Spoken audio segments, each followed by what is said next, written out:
The blizzard hit without mercy the moment Eleanor Foster's wagon wheels splintered against the hidden boulder beneath 3 feet of mountain pass snow, and she knew with absolute certainty that she was going to die alone in the Colorado high country at 23 years old.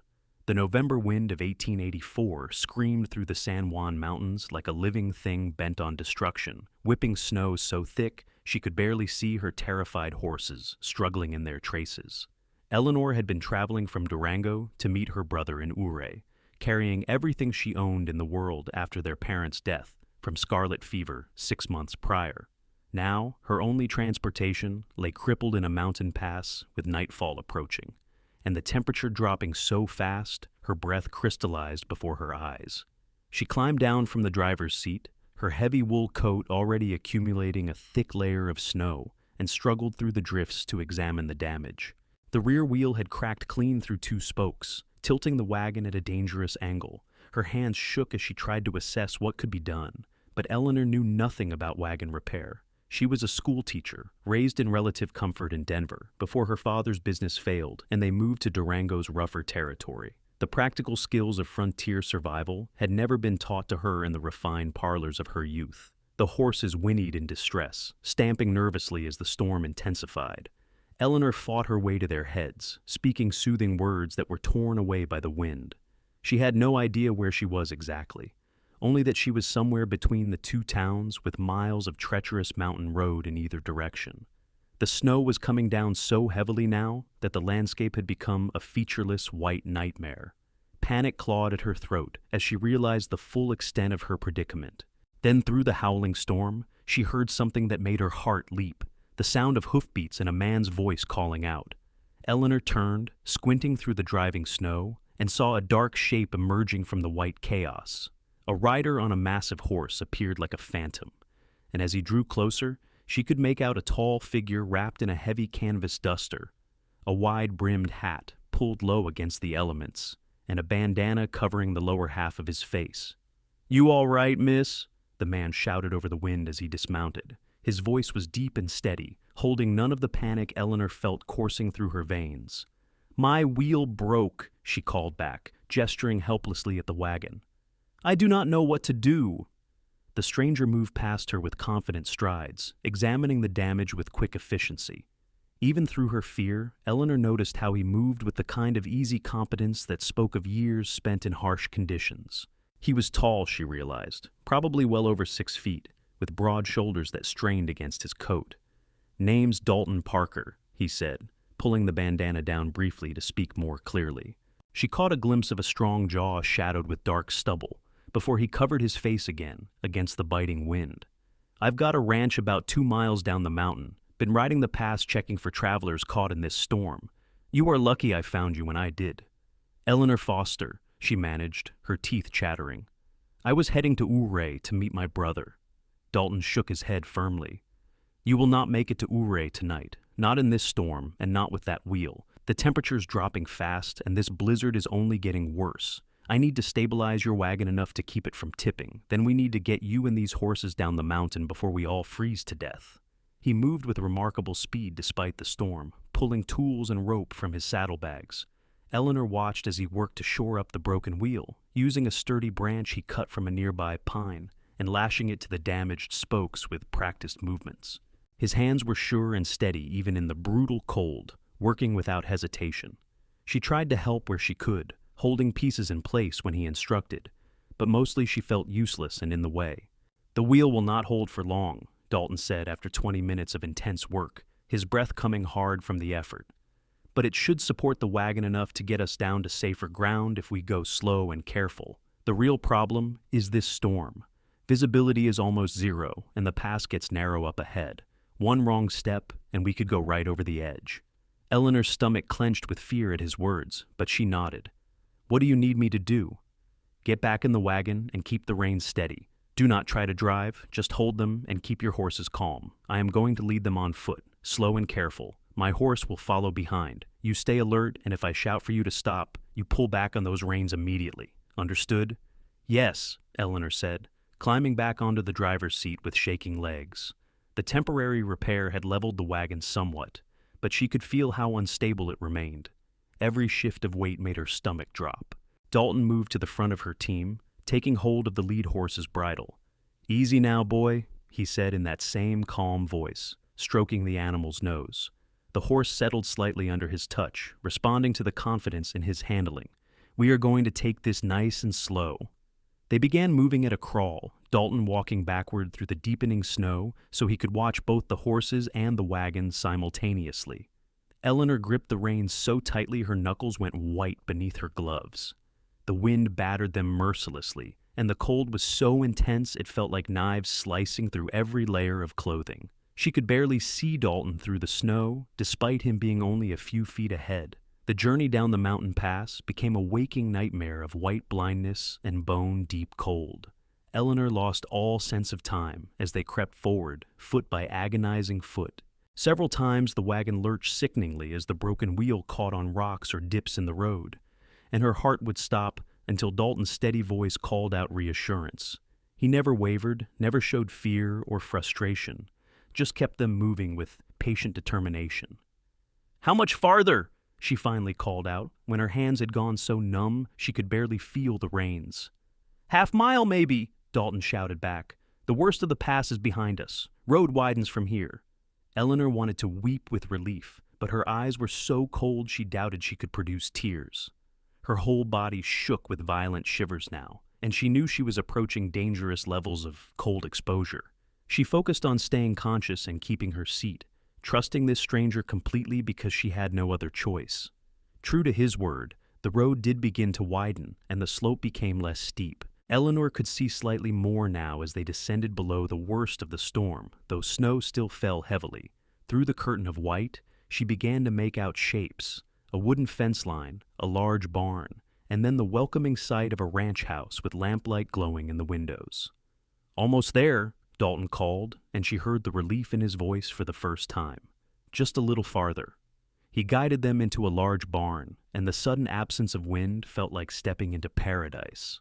Eleanor sat motionless on the wagon seat, so cold and exhausted she could not seem to make her body move. Dalton secured her horses quickly, then appeared at her side, reaching up to help her down. "Come on, Miss Foster. You need to get inside by the fire right now." Eleanor tried to climb down, but her legs buckled the moment her feet touched the ground. Dalton caught her easily, supporting her weight without apparent effort. "I apologize," she mumbled through numb lips. "I cannot seem to feel my legs." "Do not apologize. You have been sitting in that wagon for over an hour in below-zero temperatures. You are hypothermic." He half carried her toward the barn door. "My house is just across the yard. Can you walk if I help you?" "I will try," Eleanor said, forcing her legs to cooperate.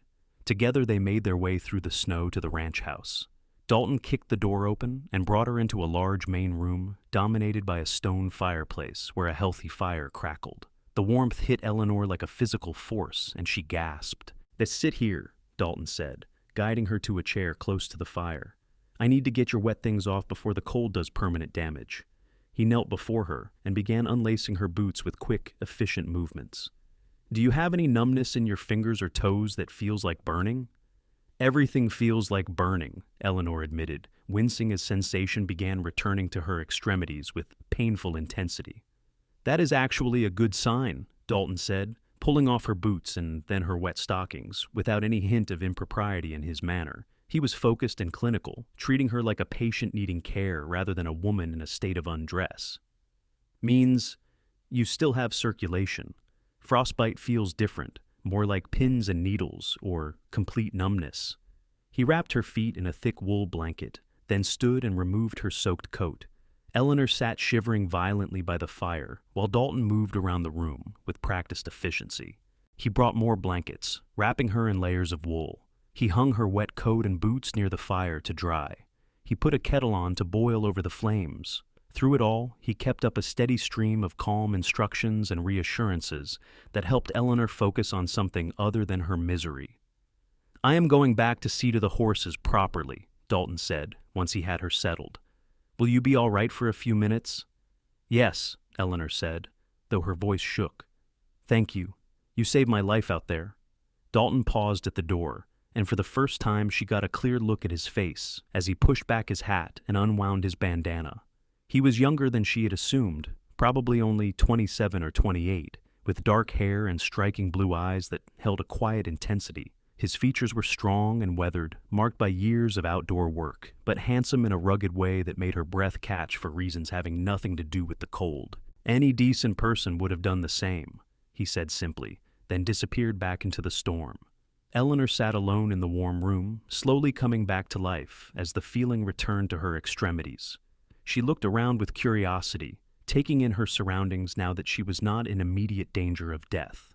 The house was well built and sturdy, a single large room with a sleeping area partitioned off by a heavy curtain in one corner, a kitchen area along one wall, and the main living space where she sat. It was tidy and organized in the way of someone who lived alone and took pride in their space. A few books sat on a shelf, well worn from repeated reading. Simple furniture, all handmade and solid. No photographs or personal items that would indicate family. The kettle began to whistle, and Eleanor, feeling stronger, stood carefully and moved to prepare tea. It was the least she could do after Dalton had risked his own safety to rescue her. She found mugs and tea leaves easily enough, and by the time he returned stamping snow from his boots, she had 2 steaming cups ready. "You should be resting," Dalton said, but he accepted the tea gratefully, wrapping his large hands around the mug. "I needed to do something useful," Eleanor replied, settling back into her chair by the fire. "I am not accustomed to being helpless." "You were not helpless. You were trapped by circumstances beyond your control. There is a difference." Dalton took a long drink of the tea, then sighed. "Your horses are settled and fed. The wagon is stable for now, but that wheel will need proper repair before you can travel anywhere. And even once it is fixed, you will not be going anywhere until this storm passes." "How long do you think that will be?" Eleanor asked, trying not to feel anxious about the delay. Her brother would be expecting her. "Hard to say. November storms in these mountains can last days." Dalton studied her face carefully. "Is someone waiting for you in Ouray? Will they worry?" "My brother Thomas. He does not expect me for another day or two, though, so he should not panic immediately." Eleanor wrapped her hands around her own mug, savoring the warmth. "I am sorry to impose on your hospitality like this." "You are not imposing. I could not leave you up on that pass to freeze." Dalton stood and moved to the kitchen area, pulling out bread and cheese and dried meat. "When did you last eat?" Eleanor tried to remember and realized it had been at dawn, over 12 hours ago. "This morning." "You need food." He put together a simple meal with the same quiet efficiency he brought to everything else, setting a plate before her. "Eat. You need to rebuild your strength." They ate in companionable silence for a few minutes, Eleanor discovering she was ravenous now that food was in front of her. Dalton ate quickly, then stood to peer out the window into the darkness. "Storm is getting worse," he said quietly. "We got down just in time." The reality of how close she had come to death suddenly hit Eleanor with full force, and she felt tears prick her eyes. If Dalton had not come along when he did, she would still be up on that mountain pass, slowly freezing to death in her broken wagon. The thought made her hands shake, and she set down her mug carefully. "Hey," Dalton said gently, noticing her distress. He crossed the room and crouched beside her chair, his blue eyes full of concern. "You are safe now. You are going to be fine." "I know," Eleanor whispered, swiping at her eyes. "I am sorry. I do not usually fall apart like this. It is just catching up with me, I suppose. You have nothing to apologize for. You have been through something terrifying, and you held yourself together when it mattered." His voice was warm and genuine. "You did good up there, Miss Foster. A lot of people would have panicked, but you stayed calm and followed instructions. That is why we made it down safely." Eleanor met his eyes and felt something shift in her chest, some recognition she could not quite name. This man was a stranger, yet he had shown her more kindness in a few hours than many people she had known for years. "Please call me Eleanor," she said softly. "I think we can dispense with formalities given that you have seen me without my stockings." A hint of a smile crossed Dalton's face, softening his weathered features. "Eleanor, then, and I am just Dalton, no Mr. needed." The wind howled outside, rattling the windows, but inside the small ranch house, Eleanor felt warmer than she had in months. Not just physically warm from the fire, but something deeper that had been frozen since her parents died. She studied Dalton as he moved around the room, preparing the sleeping area for her. insisting she take the bed while he would sleep by the fire. He was clearly a good man, the kind of solid, dependable person who acted without thought for his own comfort when someone needed help. "Have you lived here long?" Eleanor asked, curious about this man who had become her unlikely savior. 5 years, bought the land and built most of the structures myself. Dalton pulled extra blankets from a chest. Started with just 20 head of cattle, up to almost 200 now, plus some horses.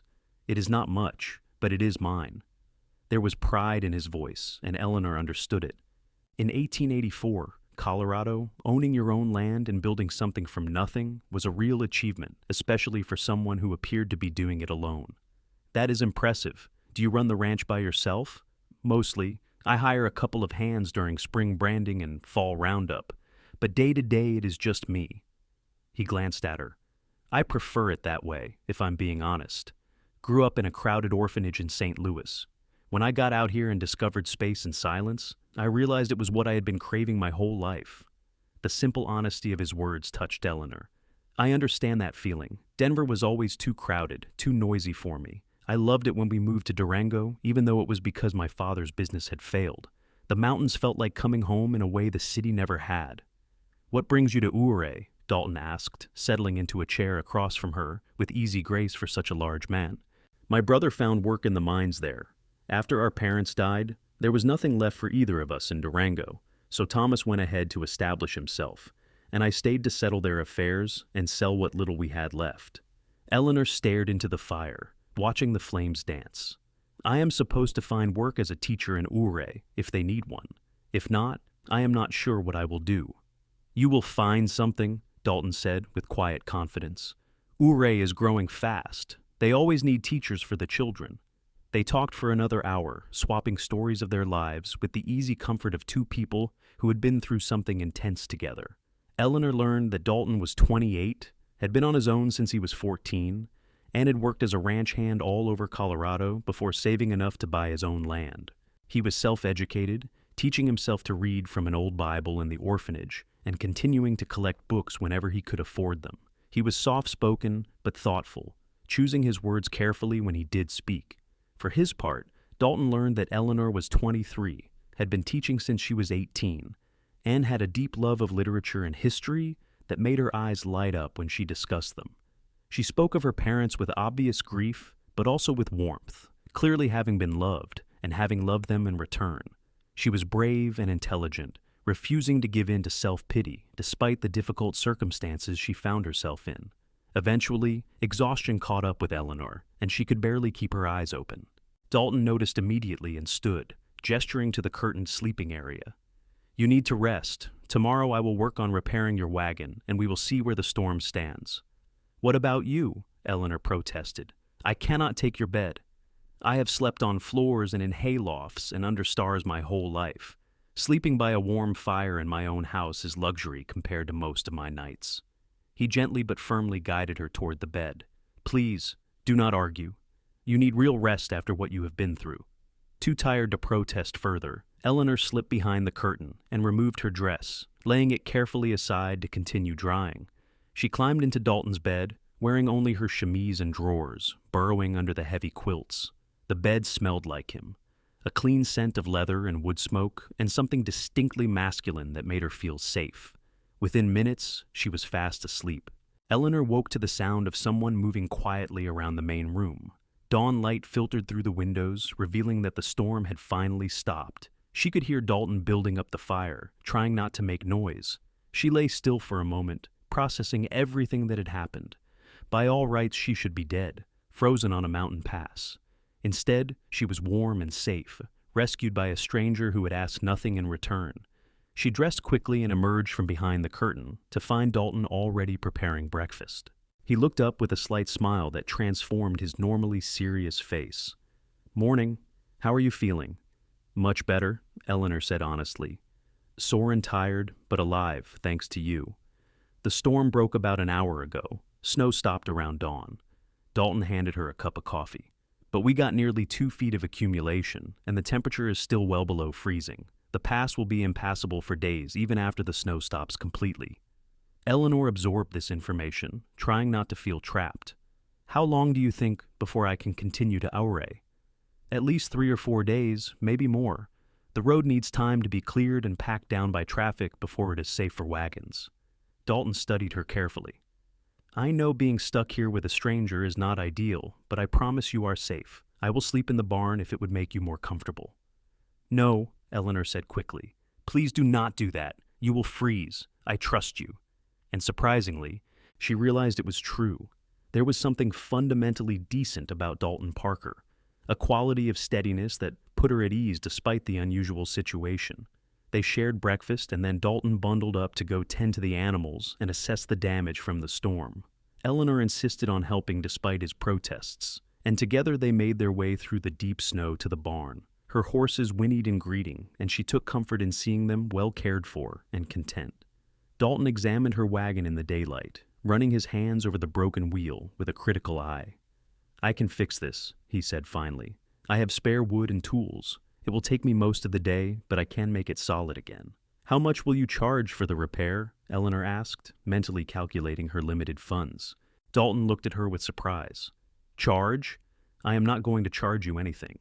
You are stuck here because of bad luck, not by choice. But the materials, your time, Eleanor protested, are mine to give freely if I choose. His voice was firm, but not unkind. I do not help people because I expect payment, Eleanor. I help because it is the right thing to do. Eleanor felt her throat tighten with emotion. Kindness without expectation of return was rare in her experience, particularly in the harsh realities of frontier life, where everyone struggled just to survive. Thank you, she said softly. Truly. Dalton nodded and turned his attention back to the wagon, but Eleanor thought she caught a hint of color in his weathered cheeks that was not just from the cold. She left him to his work and returned to the house, determined to make herself useful.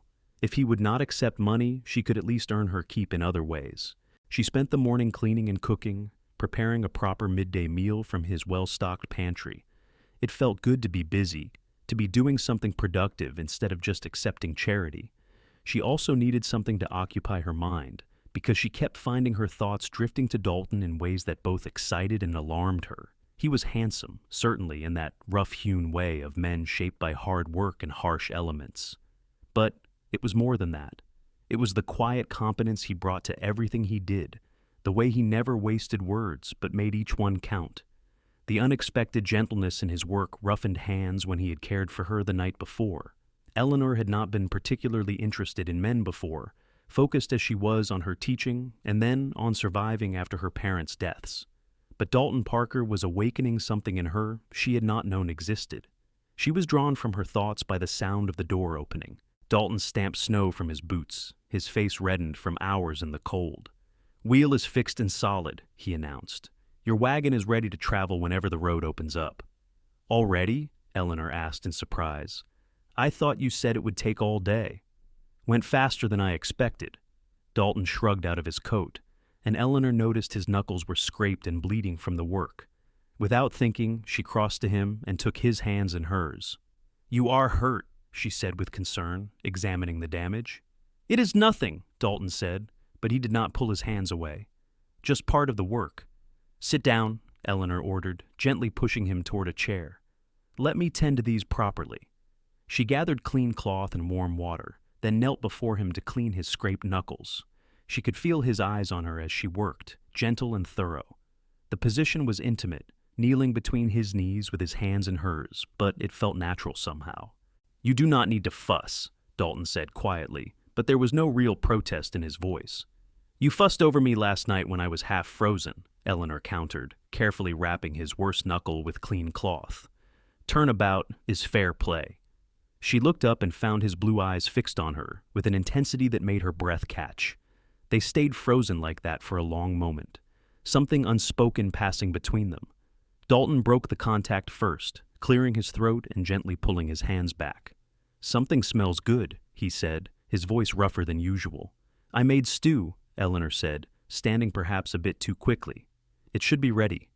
They ate together, the conversation easier now, trading stories and opinions on everything from books to politics to the best way to break a difficult horse.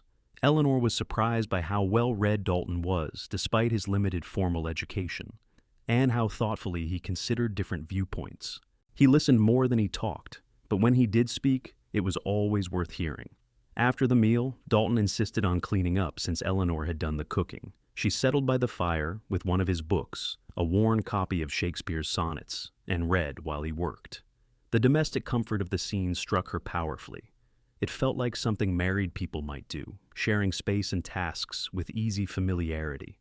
The thought should have alarmed her, given that she had known this man for barely 24 hours, but instead it felt oddly right. "Do you enjoy poetry?"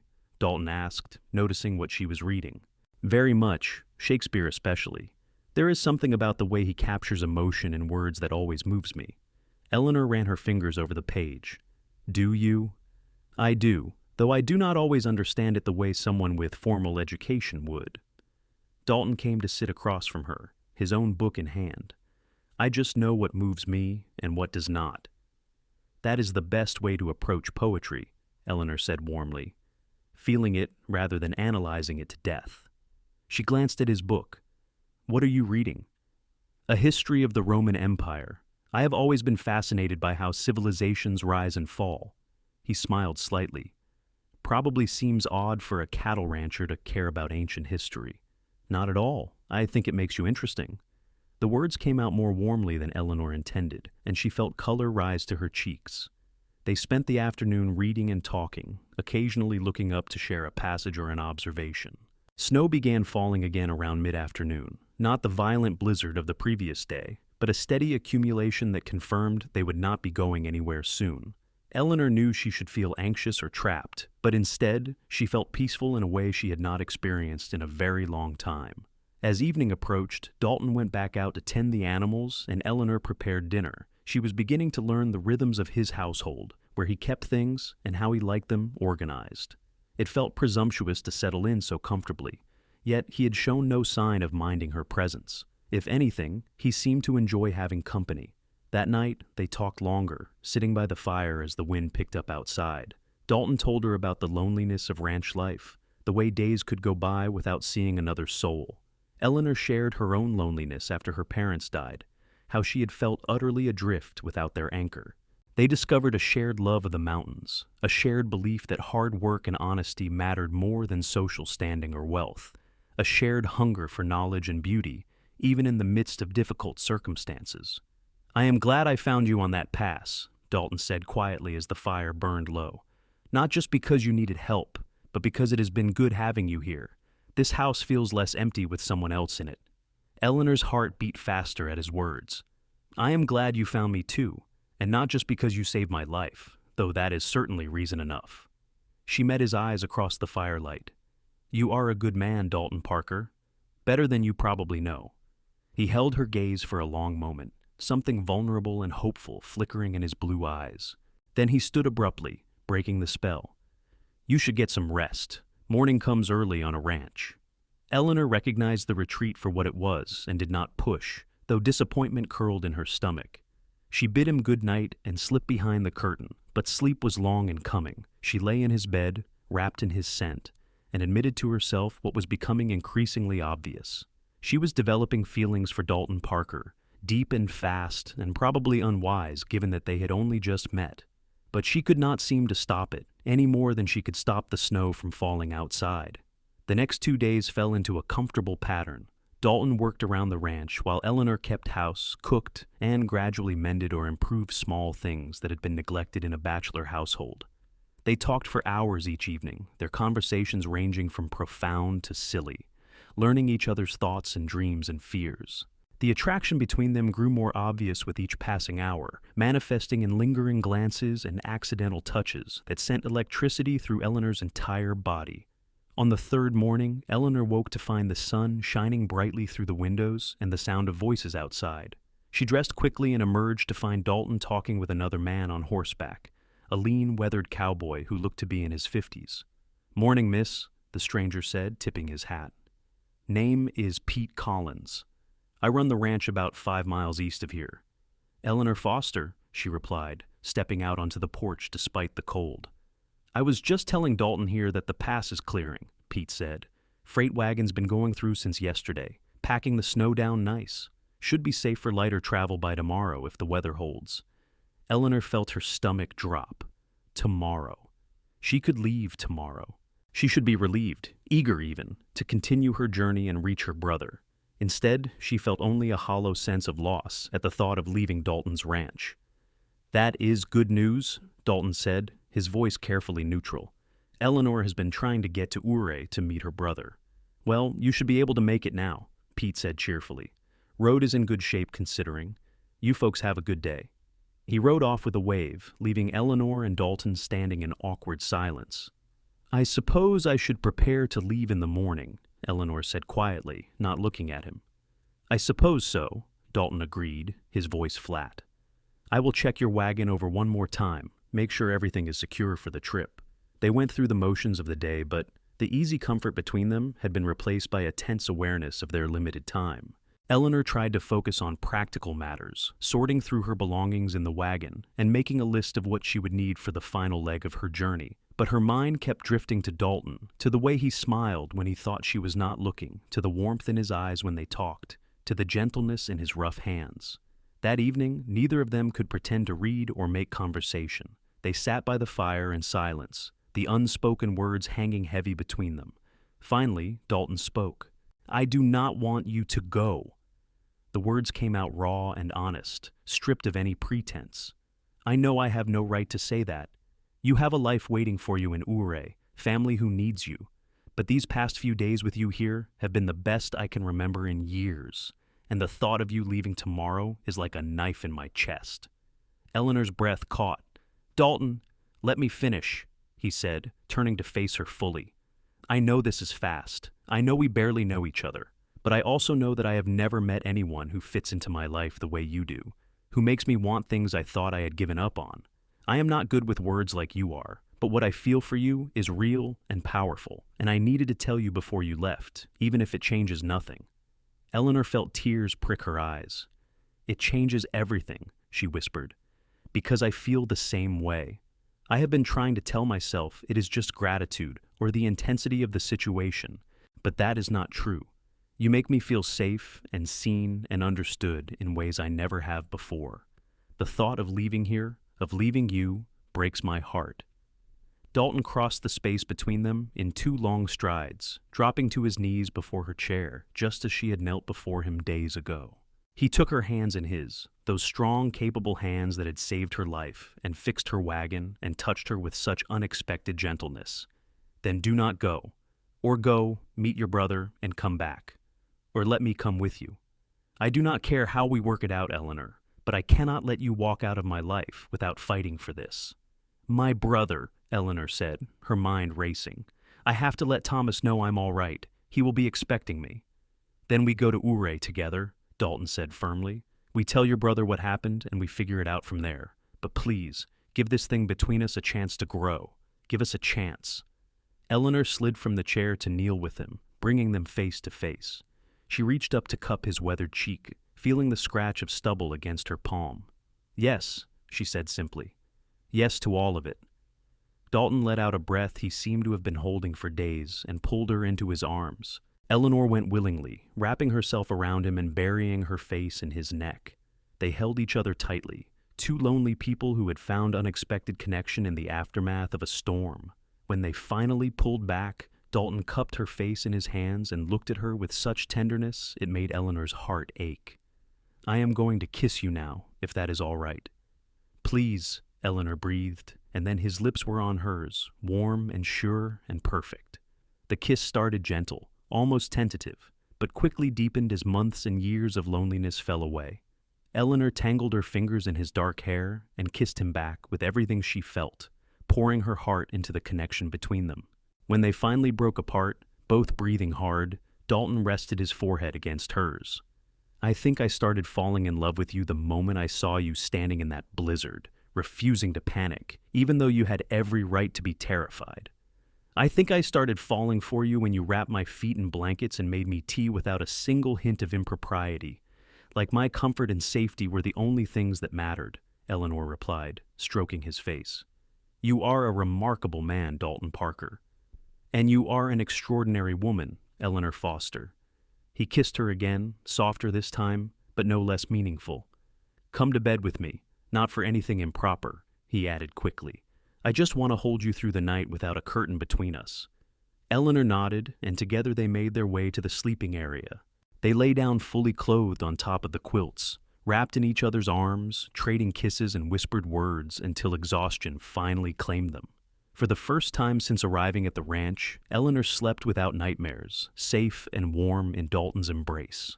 Morning came too soon, bringing with it the reality of their situation. Over breakfast, they made plans. Dalton would accompany Eleanor to Ouray, helping ensure her safe arrival and meeting her brother.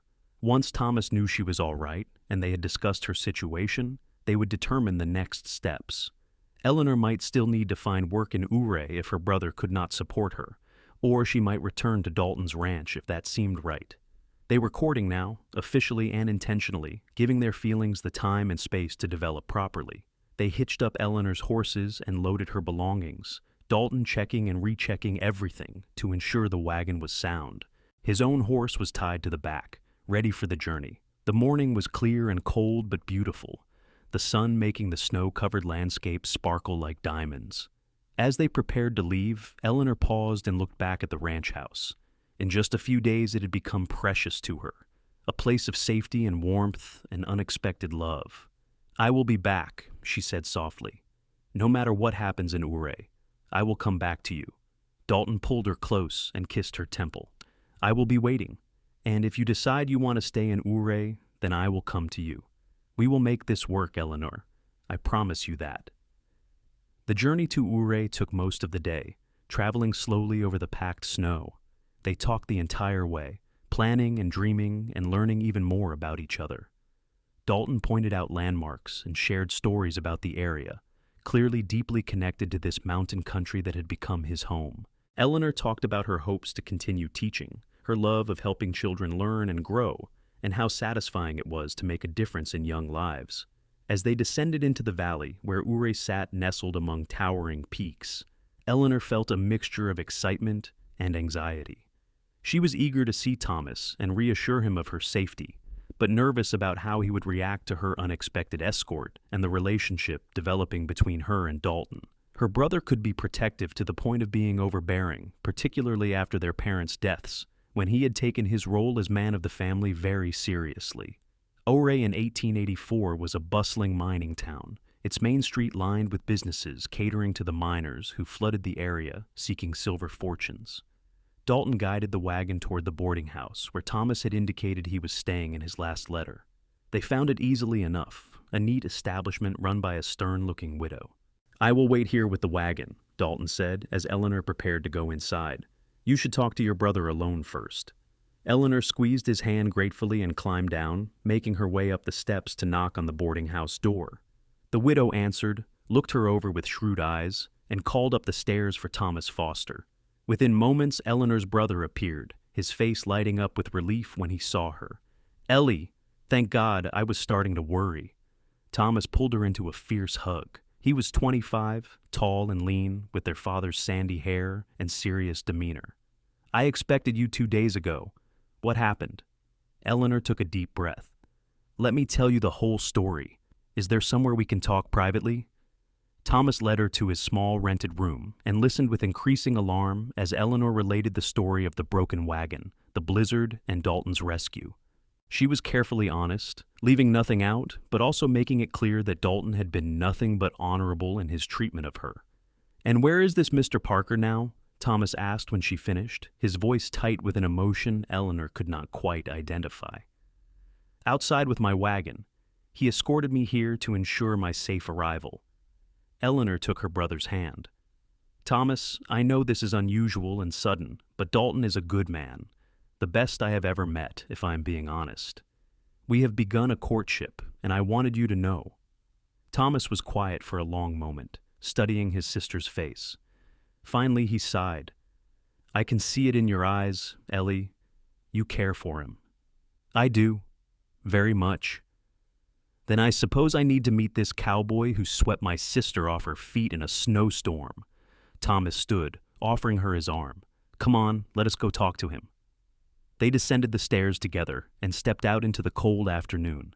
Dalton stood beside the wagon, his hat in his hands, looking every inch the nervous suitor, despite his impressive physical presence. He straightened as they approached, meeting Thomas's evaluating gaze without flinching. "Mr. Foster," Dalton said, extending his hand. "Dalton Parker, I am glad to see your sister safely delivered to you." Thomas shook the offered hand, his grip firm and assessing. "My sister tells me you saved her life and have been a perfect gentleman throughout her unexpected stay at your ranch." "I did what anyone would do, and yes, sir, I treated her with complete respect." Dalton's voice was steady and sure. "But I will also not lie to you. I have developed strong feelings for Eleanor, and with your blessing I would like to continue courting her properly." "He does not need your blessing," Eleanor interjected, bristling slightly at the implication that her brother had authority over her choices. "But we would both appreciate your support." Thomas looked between them, noting how Eleanor had stepped closer to Dalton, how Dalton's hand had moved protectively to her back, the way they seemed to orbit each other, even in this tense conversation. Finally, a smile cracked his serious expression. "I appreciate honesty, Mr. Parker, and you have certainly been that. Ellie is a grown woman and makes her own choices, but as her brother, I needed to take your measure." He clapped Dalton on the shoulder. "From what I can see and what she has told me, you are a man of character. You have my support." The relief on Dalton's face was palpable. "Thank you, sir. That means a great deal. Now, what are your immediate plans?" Thomas asked, looking at Eleanor. "I have a small room here, but it is barely big enough for one person. I was hoping to find you lodging nearby and help you establish yourself." Eleanor glanced at Dalton, then back at her brother. "I need to find work as a teacher if Uray has need of one. I have enough money for a few weeks of lodging, but after that I will need income. The schoolhouse might have openings." Thomas said thoughtfully, "I can introduce you to the board members. Most of them frequent the saloon where I work evenings." "You are working in a saloon?" Eleanor asked with surprise. Thomas shrugged. "The mine work is hard and dangerous, but it pays well. I do odd jobs in the saloon for extra money. Between the two, I am saving to eventually start my own business." He looked at Dalton. "What about you, Mr. Parker? Staying in Ouray or heading back to your ranch?" "I need to get back to my cattle," Dalton admitted, "but I was planning to stay tonight and help Eleanor get settled first." They made arrangements for Eleanor to take a small room at another boarding house nearby, one that catered specifically to respectable single women.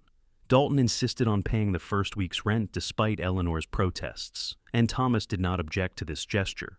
The three of them shared dinner at a local restaurant, the conversation growing easier as Thomas came to know Dalton better and clearly liked what he discovered.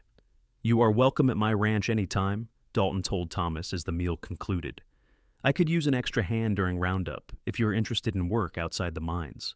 "I might take you up on that," Thomas said. "Mining is brutal work, and I would not mind a change of scenery now and then." As darkness fell, Thomas excused himself to get to his evening work at the saloon, leaving Dalton and Eleanor alone on the street. Dalton walked her back to her new lodging, both of them reluctant to say goodbye, even temporarily. "When will you leave for the ranch?" Eleanor asked as they stood outside the boarding house. "At first light. It is a full day's ride, and I need to check on my herd." Dalton took both her hands in his. "But I will be back in 2 weeks, sooner if I can manage it." "2 weeks feels like forever," Eleanor said softly. "I know, but it will give you time to settle in, find work hopefully, and be sure this is what you want." Dalton cupped her cheek tenderly. "If you wake up tomorrow and realize you got caught up in the intensity of the situation, that what you felt was not real, I will understand." Eleanor gripped his coat lapels fiercely. "That will not happen. What I feel for you is as real as anything I have ever known." She pulled him down for a kiss, not caring if anyone saw them on the street. When they parted, she looked into his blue eyes with absolute certainty. "Come back to me, Dalton Parker." "Nothing could keep me away," he promised, kissing her once more. "You have my heart, Eleanor Foster. Guard it well." They said their reluctant goodbyes, and Eleanor went inside, watching from the window as Dalton walked back toward the stables where he had arranged to spend the night. Her chest ached with his absence already, but beneath the pain was a warm glow of hope and happiness. She had come to Colorado seeking only survival, and had found instead the possibility of real love.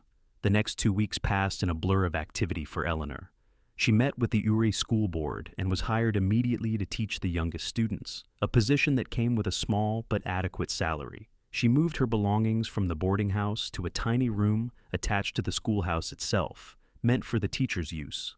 It was sparse but clean and private, and Eleanor threw herself into preparing lessons and meeting her future students. Thomas visited often, and Eleanor was grateful for his presence even as she found herself constantly thinking about Dalton. She had received one letter, delivered by a rancher passing through, in which Dalton reported that his cattle had weathered the storm well and the ranch was in good order. He wrote that he missed her terribly and was counting the days until he could return to Uri. Eleanor read the letter so many times she had it memorized. When the 2 weeks were finally up, Eleanor found herself watching the road anxiously every spare moment. She knew Dalton could not simply abandon his ranch indefinitely, that his visits would necessarily be brief and infrequent, but the thought of seeing him again made her heart race with anticipation. He arrived on a Saturday morning, riding into town on his big horse, looking trail-worn, but smiling when he spotted Eleanor waiting on the schoolhouse steps. She ran to meet him, propriety forgotten, and he dismounted in time to catch her in his arms and spin her around. "I missed you," Eleanor breathed against his neck, holding him tightly. "I missed you too, every single day." Dalton set her down, but kept his arms around her.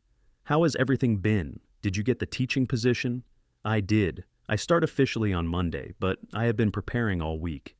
Eleanor pulled back to look at him properly, noting new lines of fatigue around his eyes.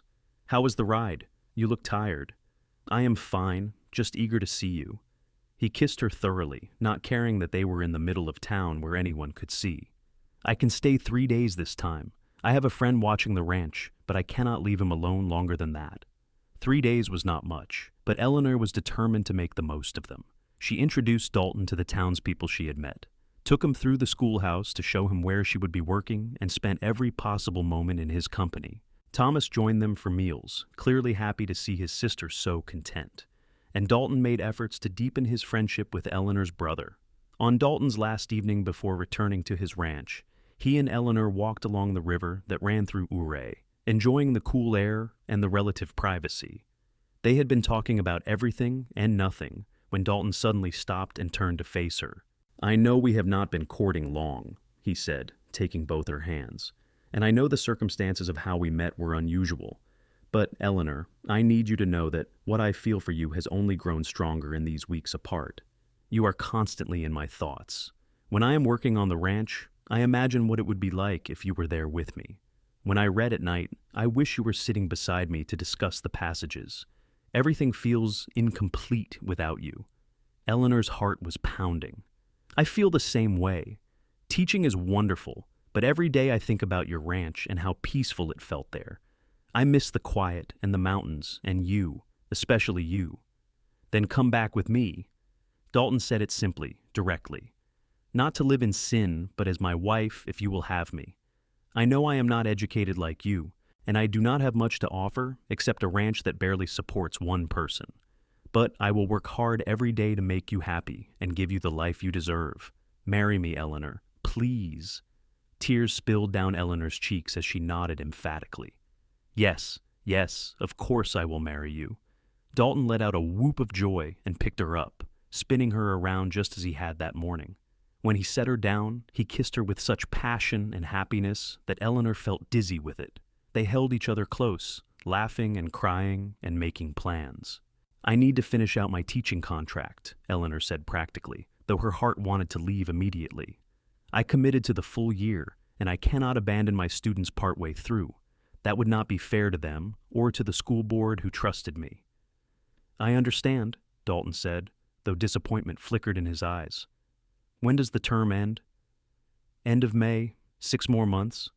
Eleanor cupped his face. "I know that is a long time to wait, but it is important to me to honor my commitments." "It is one of the things I love about you," Dalton said, kissing her forehead. "Your integrity and your dedication. 6 months will go by faster than we think. We can write letters, and I will visit as often as I can manage." They spent the rest of the evening making specific plans. They would marry in early June after Eleanor's teaching contract concluded. The ceremony would be small, just Thomas and whatever friends they had made, probably held at the church in Uri. Afterward, Eleanor would move to Dalton's ranch as his wife, helping him build the life and legacy they both wanted. "I have never been happier," Eleanor whispered as they walked back toward town, arms around each other. "Even with the wait ahead, I am so happy I can barely contain it." "Me too," Dalton agreed, pulling her close. "Finding you in that blizzard was the best thing that ever happened to me." The next 6 months tested their patience but strengthened their commitment. Dalton managed to visit Aure once a month for a few days at a time, always staying with Thomas to maintain propriety. He and Eleanor spent every possible moment together during these visits, walking and talking and learning each other even more deeply. The physical attraction between them remained strong, but they carefully maintained appropriate boundaries, both wanting to wait for their wedding night. Eleanor threw herself into teaching, finding deep satisfaction in helping her students learn and grow. She wrote Dalton long letters full of stories about the children and her daily life, and he responded with his own accounts of ranch work and the changing seasons in the high country. Their correspondence became a lifeline, something they both treasured. Thomas proved to be a steadfast support, clearly pleased to see his sister so happy and to have gained a friend in Dalton. He helped Eleanor prepare for the wedding and promised to give her away in their father's absence. He also began spending more time at Dalton's ranch during his own visits, learning about cattle ranching and considering whether he might want to invest in land of his own eventually. Winter slowly gave way to spring, and spring blossomed into early summer. Eleanor's students progressed wonderfully, and she felt proud of what they had accomplished together. The school board asked her to consider returning the following year, but she politely declined, explaining that she was marrying and moving to her new husband's ranch. They were disappointed but understanding, and several families offered gifts for her upcoming marriage. June arrived in a rush of warm weather and wildflowers. Eleanor's last day of teaching was emotional, with students and parents thanking her for her dedication and wishing her well in her new life. She packed up her small belongings and moved back to Thomas's boarding house temporarily, while final wedding preparations were made. Dalton arrived 3 days before the ceremony, accompanied by 2 of his ranch hands, who served as witnesses and helped ensure his cattle would be tended during his brief absence. He looked nervous and excited, barely able to contain his joy at the approaching day. The night before the wedding, Eleanor and Thomas shared a quiet dinner together. Her brother had become more relaxed and open over the past months, clearly thriving in his work despite its difficulties. "Are you certain about this, Ellie?" Thomas asked, though his tone suggested he already knew the answer. "Ranching is hard work. The life will not be easy." "I am certain," Eleanor said without hesitation. "I love him, Thomas. And more than that, I respect him. He is a good man with a kind heart, and building a life with him is exactly what I want." "Then I am happy for you," Thomas said, raising his glass in a toast. "To your future with Dalton Parker. May it be filled with love and happiness and many years together." They clicked glasses, and Eleanor felt a wave of gratitude for her brother's support. Losing their parents had been devastating, but it had also strengthened the bond between the siblings. She knew Thomas would always be part of her life, welcome at her new home whenever he wished to visit. The wedding day dawned clear and beautiful. The sky, that perfect Colorado blue that seemed to exist only in the high mountains. Eleanor dressed in a simple but lovely dress of cream-colored silk, her dark hair pinned up with wildflowers Thomas had picked that morning. She looked at herself in the small mirror and barely recognized the happy woman staring back. 6 months ago, she had been a frightened traveler broken down in a blizzard. Now she was about to marry the man she loved and begin a new chapter of her life. The ceremony took place in the Uri church at noon, attended by Thomas, Dalton's ranch hands, and a handful of friends Eleanor had made during her time teaching. The minister was a kindly older man who had counseled them both during their courtship, ensuring they understood the sacred commitment they were making. Eleanor walked down the short aisle on Thomas's arm, her eyes locked on Dalton waiting at the altar. He wore his Sunday best, dark pants and a pressed white shirt, his hair slicked back and his face clean-shaven. But it was the expression in his blue eyes that took her breath away. He looked at her like she was the most precious thing in the world, like he could not believe his good fortune. She felt exactly the same way. The ceremony itself passed in a blur of emotion. Eleanor heard herself speaking vows in a voice that shook with feeling, promising to love and honor Dalton for the rest of her life. His own voice was deep and sure as he made the same promises to her, sliding a simple gold band onto her finger.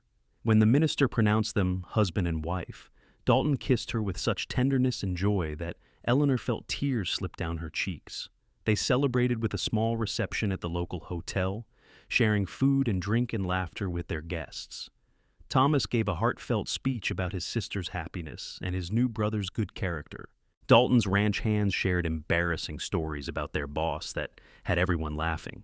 Eleanor found herself wrapped in her new husband's arms more often than not, unable to stop smiling. As evening approached, Dalton and Eleanor said their goodbyes and prepared to leave for the ranch. They would spend their wedding night at Dalton's home, beginning their married life in the place where they had first found each other. Thomas hugged his sister tightly, whispered congratulations, and promised to visit soon. The ride to the ranch took several hours, but neither Eleanor nor Dalton minded.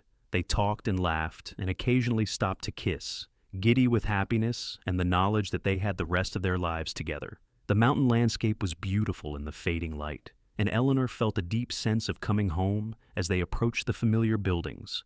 Dalton insisted on carrying Eleanor over the threshold, despite her laughing protests. He set her down gently in the main room, now lit by lamplight and somehow feeling different now that it was officially their home rather than just his. Eleanor looked around at the space that would be hers to shape and care for, already imagining small changes and improvements. "Welcome home, Mrs. Parker," Dalton said softly, pulling her into his arms. "I like the sound of that," Eleanor murmured, wrapping her arms around his neck. "Mrs. Parker, Eleanor Parker, it feels right." "Everything about you feels right," Dalton replied, kissing her slowly. The kiss deepened, 6 months of carefully maintained restraint finally being released. When they broke apart, both breathing hard, Dalton swept Eleanor into his arms and carried her to the bed they would now share. Their wedding night was tender and passionate, a beautiful expression of the love they had built through letters and brief visits and patient waiting. Dalton was gentle and attentive, focused on Eleanor's pleasure and comfort.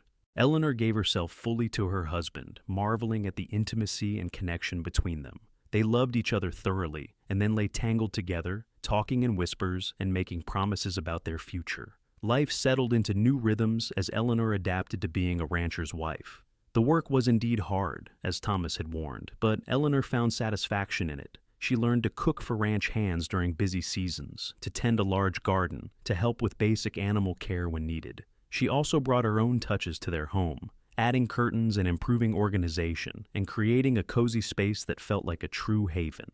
Dalton proved to be a wonderful husband, thoughtful and affectionate, and always willing to talk through any challenges that arose. They worked as partners in all things, making decisions together and supporting each other's goals. The physical attraction between them remained strong, but it was the deep friendship and respect that formed the foundation of their marriage. Eleanor continued teaching in a different way, establishing a small school in their home for ranch children in the area. Parents were grateful for the opportunity, and Eleanor loved being able to continue using her skills and education while remaining close to home. Dalton built her a small separate schoolroom attached to the house, proudly presenting it on their first anniversary. Thomas visited regularly, becoming almost a permanent fixture during roundup seasons when extra hands were needed. He and Dalton developed a true brotherhood, and Eleanor loved seeing the two most important men in her life become genuine friends. Thomas eventually saved enough to buy a small parcel of land near Ouray, though he continued helping at the Parker Ranch frequently. 2 years into their marriage, Eleanor discovered she was expecting their first child. Dalton was overjoyed, treating her with such careful tenderness that she often had to remind him she was pregnant, not made of glass. Their son was born in the spring of 1887, a healthy baby boy they named Daniel, after Dalton's middle name. Holding their child for the first time, looking at Dalton's expression of awed love, Eleanor felt her happiness was complete. Daniel was followed by a daughter, Margaret, 2 years later, and then another son, James, 3 years after that.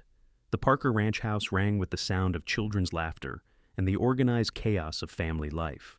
Dalton proved to be a devoted father, patient and playful with his children, while also teaching them the value of hard work and honesty. Eleanor balanced motherhood with her teaching, finding ways to educate her own children while still serving the wider community. The ranch prospered under their joint management. Dalton's hard work and Eleanor's organizational skills proved to be an excellent combination. They expanded their herd, improved their grazing land, and built a solid reputation for quality cattle, They were never wealthy by any means, but they were comfortable and secure, able to provide well for their growing family. Years passed in a rhythm of seasons and celebrations, hard work and deep contentment.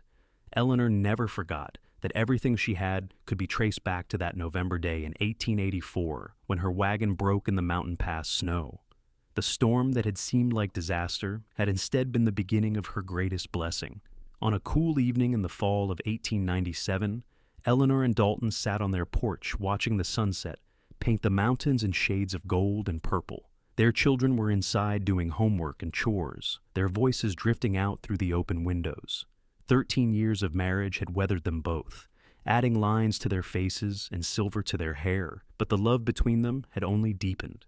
"Do you ever think about that day I found you on the pass?" Dalton asked, his arm around Eleanor's shoulders. "All the time," Eleanor admitted, leaning into his warmth. "I was so terrified, so certain I was going to die.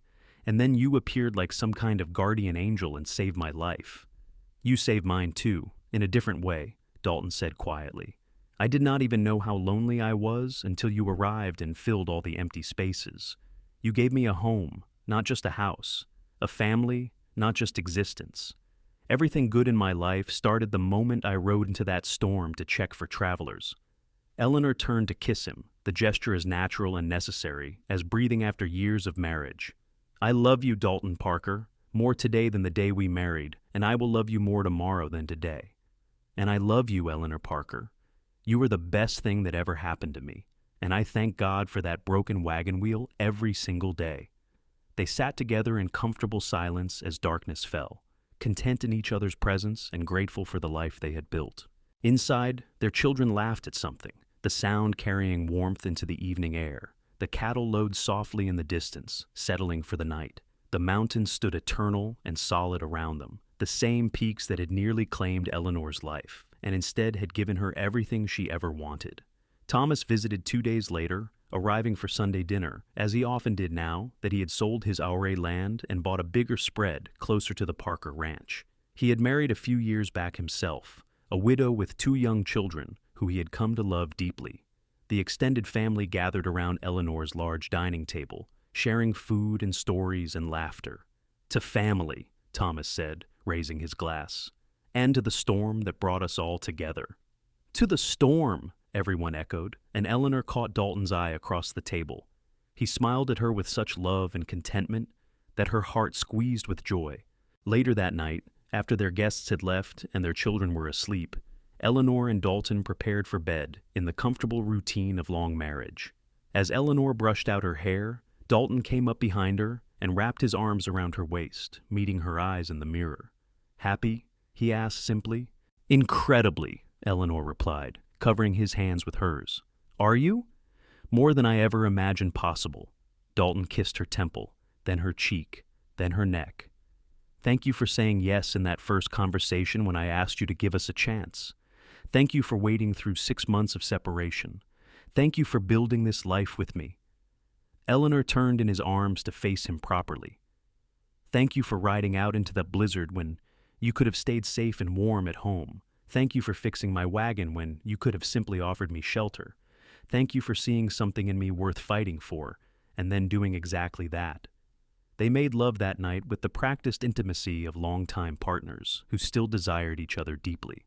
Afterward, wrapped in each other's arms in the darkness, Eleanor thought about the journey that had brought her to this moment, the loss and grief that had sent her traveling through mountain passes in late autumn, the mechanical failure that had stranded her in danger, the storm that had nearly killed her, but instead had delivered her to the man who would become her whole world. She thought about how easily things could have gone differently. If Dalton had decided not to check the pass that day, if the storm had hit an hour earlier before he found her, if either of them had been too scared or too practical to acknowledge the connection growing between them. So many small choices and coincidences that had aligned perfectly to create this life she loved so completely. "What are you thinking about?" Dalton murmured sleepily, pulling her closer. "How grateful I am," Eleanor whispered back. "For everything, for you, for our children, for this life we have made together. I would not change a single thing." "Neither would I," Dalton agreed. "Even the scary parts, because they led to this, to us." They drifted off to sleep, wrapped in each other's warmth, secure in their love and their future together. The years continued to pass in their steady rhythm. Daniel grew into a young man much like his father, strong and quiet, and deeply connected to the land. He took naturally to ranching, and Dalton began teaching him the business with pride and patience. Margaret proved to have her mother's love of learning, devouring every book she could get her hands on, and showing promise as a teacher herself. James was still young, but displayed an irrepressible joy and curiosity that delighted everyone around him. Eleanor's small school thrived, with children from several neighboring ranches attending regularly. She took deep satisfaction in passing on knowledge and fostering love of learning in the next generation. Several of her former students had gone on to further education, and she received grateful letters from families whose children's lives she had impacted. Dalton's ranch had become one of the most respected operations in the region, known for quality cattle and fair dealing. He employed several hands year-round now, and the Parker brand was recognized throughout western Colorado. Yet, despite their increased prosperity, neither Dalton nor Eleanor ever lost sight of the values that had brought them together: hard work, honesty, and care for others who might need help. On November 15, 1899, exactly 15 years after the day they met, Dalton planned a special celebration. He arranged for Thomas to watch the children overnight and prepared a surprise for Eleanor. That afternoon, he loaded supplies into their wagon and told her to dress warmly. They were going for a drive. "Where are we going?" Eleanor asked with curiosity as they headed up into the mountains. "You will see," Dalton said mysteriously, a smile playing at his lips. He drove them up into the high country, following paths Eleanor gradually recognized. Her heart began to beat faster as she realized where he was taking her. They climbed higher and higher until they reached the spot where her wagon had broken down 15 years ago. Dalton had somehow found the exact location, marked now by a cairn of stones he must have built on a previous trip. "This is where it all started," Dalton said softly, helping Eleanor down from the wagon. "Right here on this spot, my whole life changed." Eleanor looked around at the mountain pass, so different in bright afternoon sunshine than it had been in the blizzard. But the memory was still vivid: the terror, the cold, the sense of impending death. And then Dalton appearing through the storm like an answer to a prayer she had not even known to speak. "I wanted to bring you back here on our anniversary," Dalton continued, pulling a blanket from the wagon and spreading it on the ground, "to remember where we started and celebrate how far we have come."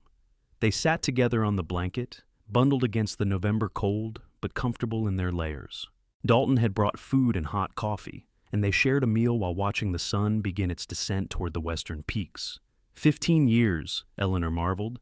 "It feels like both a lifetime and no time at all." "I know what you mean," Dalton agreed.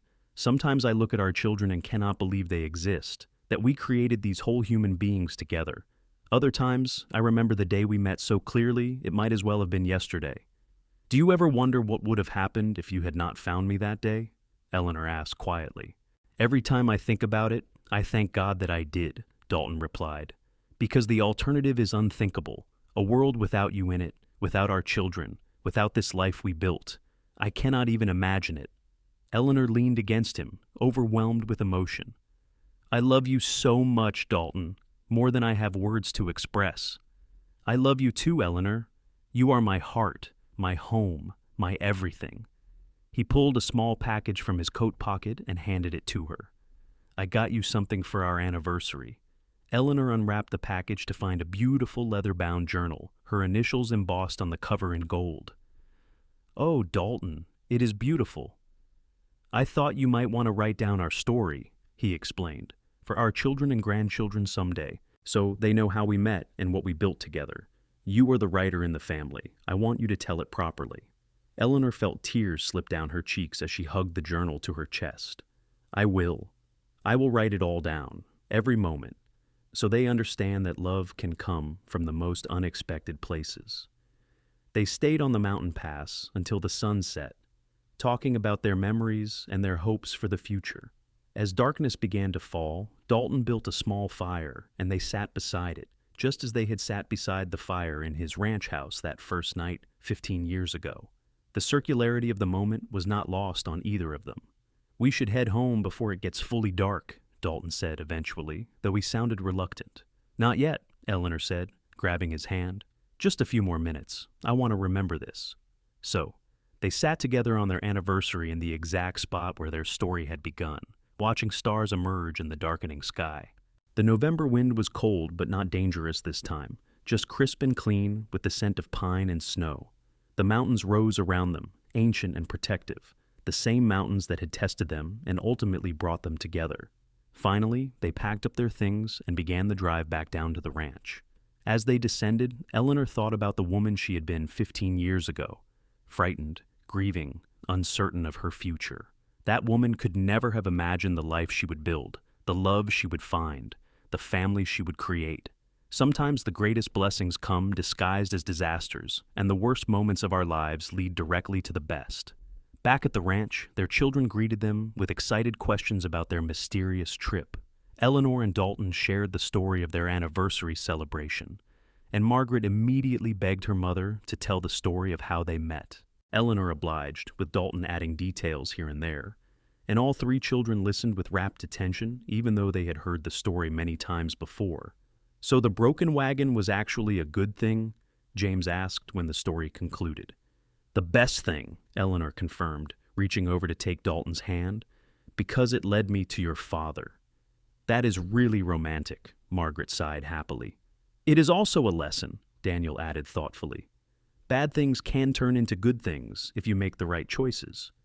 "Exactly," Dalton said, ruffling his oldest son's hair. "When life gives you challenges, you face them with courage and hope.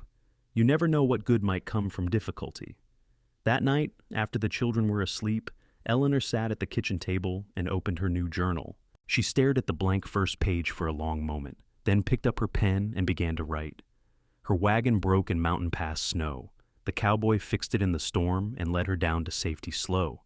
And in the process, he fixed her heart and led her gently toward a future she never could have imagined, but now cannot imagine living without. This is our story. Eleanor wrote late into the night, capturing every detail she could remember of that fateful day and the days that followed.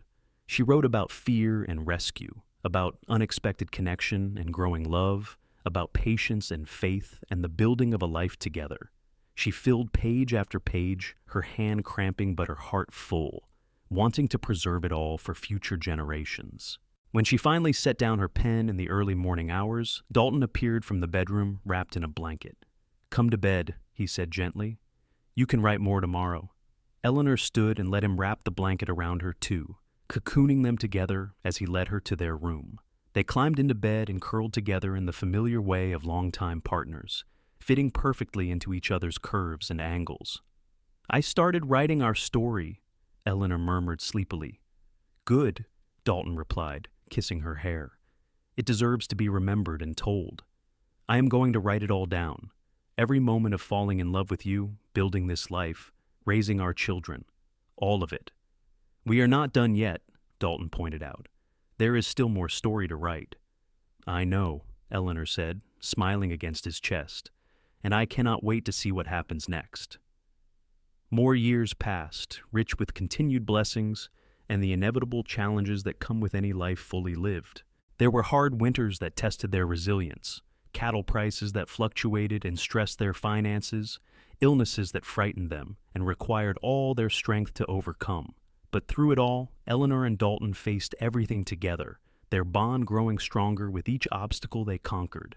Daniel married at 25, bringing home a sweet-natured girl named Alice who fit seamlessly into the Parker family. They built a house on Parker land, and Daniel began managing his own section of the ranch operation. Margaret did indeed become a teacher, taking over her mother's school when Eleanor decided to retire from regular teaching at 50.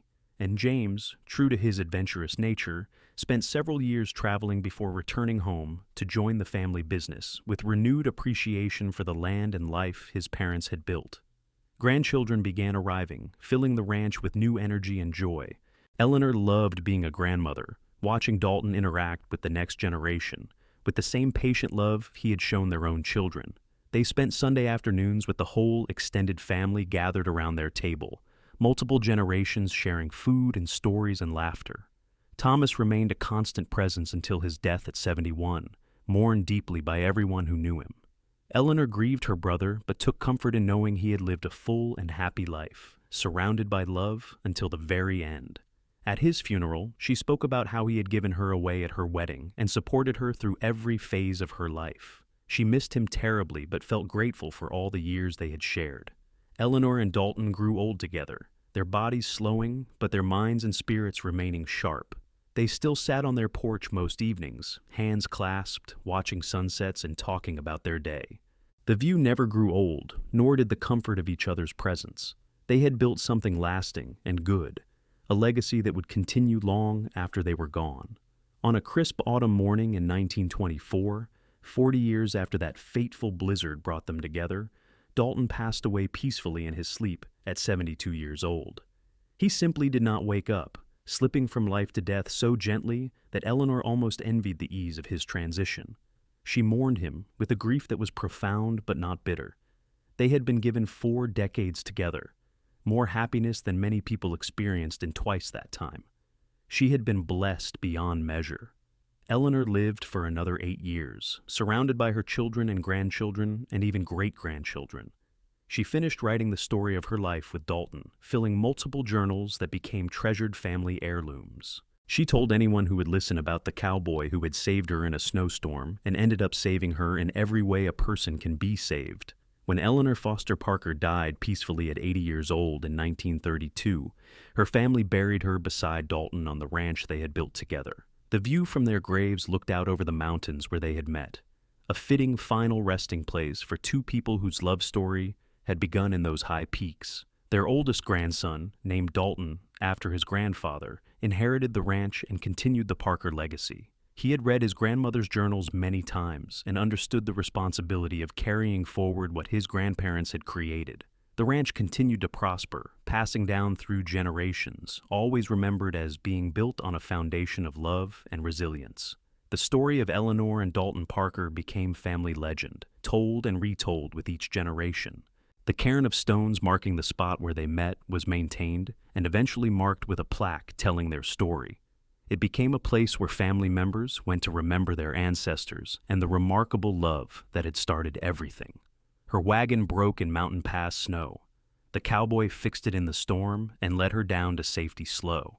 And in doing so, he led her to a life beyond her wildest dreams, to love deeper than she had known was possible, to a family that would carry their story forward through time. It was a reminder that sometimes our worst moments become the doorways to our greatest blessings, and that love, when it is real and true, can weather any storm and last beyond lifetimes.